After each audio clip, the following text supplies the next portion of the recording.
বিচারপতি জয় সেনগুপ্ত সিবিআই তদন্তের নির্দেশ দিয়েছে। সিআইডি মামলা ক্লোজ করে দিয়েছিল। গত বছর আমি হাইকোর্টে গিয়েছিলাম, জানেন আপনারা, ছবিটা দেখা।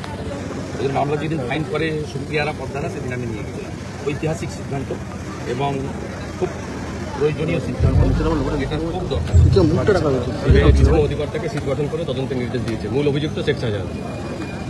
এই যে যেদিন আমি গেছিলাম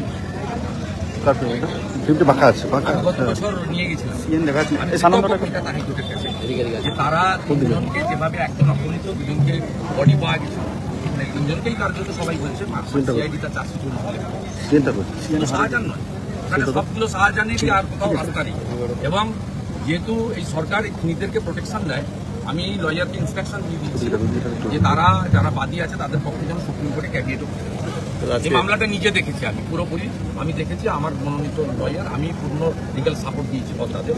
গণধর্ষণ কাণ্ডে অভিযুক্ত মনোজিৎ টাকার বিনিময়ে এবং যোগ্যতা না থাকা সত্ত্বেও কলেজে ছাত্র ভর্তি করছে, তার বিরুদ্ধে অভিযোগ। কি বলবেন? অসুখদেরকে জিজ্ঞেস করুন, ভিজা মাছটা উল্টে খেতে জানেন না, এমনভাবে থাকেন। সবাই বলছে টাকা ছাড়া তো তৃণমূলের পায়খানা ঘর নিতে গেলেও টাকা দিতে হবে। দিল্লি থেকে ফ্যাক্ট ফাইন্ডিং টিম এসছে 4 জনের। আমি এখান থেকে নেবরা হয়ে ফিরে সন্ধ্যাবেলা মিট করছি, তারা রাত্রি 9টার পুলিশের ফ্লাইটে চলে যাবেন। আমার সঙ্গে কথা কোনো বিষয়ে কলকাতার সঙ্গে মিট করেছেন, আমি খবর রেখেছি সঠিক এসওপি মানা হচ্ছে না, কোনো বিষয়ে সঠিক এসওপি মানা হচ্ছে না। মানার দরকার নেই, মানার দরকার নেই, মুসলমান থাকলেই হবে। আর টাকা থাকলে 7 থেকে ধর্ষণের পর অনির্দিষ্টকালের জন্য ল কলেজ বন্ধ করে দিয়েছে গভর্নমেন্ট কমিটির সিদ্ধান্ত হয়েছে, সবই বন্ধ করে দিই। আমরা আগের বছর চালু করবো, সরকারে আসবো, আমরা আগের বছর চালু করবো, ওরা 1 বছর বন্ধ রাখবো। খড়গপুরে প্রতিবারই বয়স্ককে মারা ভিডিও ভাইরাল হয়েছে, ও তো দেখেছি, অত্যন্ত জঘন্য। এবং ওনাদের যদি কোনো অভিযোগ থাকে, এখন বলছে 50,000 টাকা নিয়েছি, থানায় গেলেন নাকি? তা বাংলাদেশে যা হচ্ছে, হাতে আইন তুলছে, মব লিঞ্চিং, এখানেও তো লিঞ্চিং। পুলিশের কাছে গেলে কি কোনো বিচার? তৃণমূলের ওই গুন্ডি নেত্রীকে আগে পুলিশের অ্যারেস্ট করা উচিত, তারপরে তো বিচার হবে।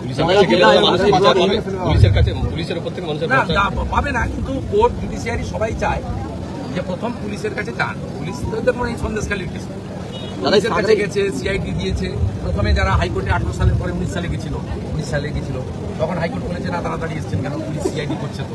এবারে সিআইডি যখন তার স্বরূপটা অনুমোচিত করেছে, তখন ধরা পড়েছে।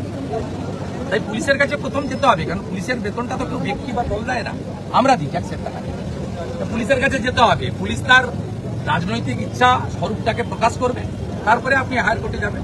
যা হচ্ছে পশ্চিমবঙ্গের সিস্টেমে 2026 কি বলবেন? মানুষকে ঠিক করতে হবে। আমরা তো চাইছি, বলছি মানুষকে ঠিক করতে হবে। এই ব্যবস্থা মানুষ চাইবে কি? জঙ্গলমহলে গাছ ফাঁকা হয়ে যাচ্ছে, মোরাম খাদান লুট হচ্ছে, বালি লুট হয়ে যাচ্ছে, এসসি সমাজ এবং অরিজিনাল ওবিসি যারা, হিন্দু ওবিসি, মুসলিম ওবিসি, সকলেই বঞ্চিত হয়ে যাচ্ছে।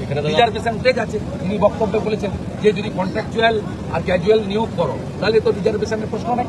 তাহলে আমাদের ঘুরিয়ে বাবা সাহেব আম্বেদকরের দেওয়া রিজার্ভেশন কেড়ে নিচ্ছে। দাদা এক্ষুনি জল, জমি, মাটি সব দখলের অভিযোগ করলেন। এখানে একটি বড় স্পঞ্জায়ন কারখানা আছে, যারা এই কাজে যুক্ত। কি বলবেন? আরে সব আদিবাসীদের জমি লুট করছে, ল্যান্ড জেহাদ চলছে। সুনীল পাটোয়ারি তার রাজ্য সরকারের সঙ্গে হাইপর বিজনেস পুরো একদম দখল করছে, পরিবেশ নষ্ট করছে। এবং গোটা লোধাশুলি, ঝাড়গ্রাম, এই যে গুপ্তমণি, আমাদের কলাইকুণ্ডা সহ এই যে গোটা আদিবাসী বেল্ট, এই বেল্টে সমস্ত লোকের ফুসফুস সহ দুরারোগ্য সব রোগ, যেগুলো এই পলিউশনের জন্য হচ্ছে। আমি ওটা হাত দেবো। এখানে আদিবাসী সমাজ খুব বড় লড়াই করছে এইটা নিয়ে, ল্যান্ড জেহাদ নিয়ে। ওরা আমাকে অনেকবার মেসেজ করেছে, আমি বুঝতে পারিনি। আমি ওটা টেক আপ করবো এবং এটা ছাড়বো না। পাটোয়ারির ব্যবসা বন্ধ করবো, ভাইপো এবং পুলিশকে নিয়ে। একটা সৌরভ রায়ের গাড়ির বিরুদ্ধে প্রতিবাদ করেছিল বলে লালগড়ের একটা গোটা গ্রামকে জেলে ঢুকিয়েছে, গোটা গ্রামকে। পাটোয়ারিরা দাদা বড় ব্যাংক ফটের সাথে যুক্ত আছে। তারা মানুষকে ঠিক করতে হবে। এই অত্যাচার তারা সহ্য করবে? আমরা তো বলছি না পতাকা নিয়ে করো, প্রয়োজন হলে পতাকা ছেড়ে করো না। আমি যখন জঙ্গলমহলে প্রথম আসি, পতাকা নিয়ে আসিনি। আমার সঙ্গে এদের আত্মীয়তা আছে। আপনি প্রশাসনিক ভাবে পূর্ব পশ্চিম ঝাড়গ্রাম করেছেন, আমরা সব মেদিনীপুর। আমরা আমাদের খাওয়া পড়া ভাষা সব মেদিনীপুর। আমি হয়তো সাঁওতালি বলতে পারি না, কিন্তু বুঝতে পারি। আমি হয়তো কুর্মি বলতে পারি না, কুর্মি বুঝতে পারি। এমনকি পাশের রাজ্য উড়িষ্যা, কিছু বলতেও পারি, বুঝতেও পারি। আমাদের সকলের কালচার একদম একই কালচার। আপনার কালচারও একই। আপনি মেদিনীপুরের লোক, ঝাড়গ্রাম হতে পারে, ওটা প্রশাসনিক জেলা, তো আমরা অবিভক্ত মেদিনীপুর। অপরূপ জঙ্গল সুন্দরী আমাদের আছে, সুন্দর হলদিয়া বন্দর আছে, আমাদের অপরূপ দীঘার সৈকত আছে, আমাদের তো দুহাত ভরে প্রকৃতি মা দিয়েছে।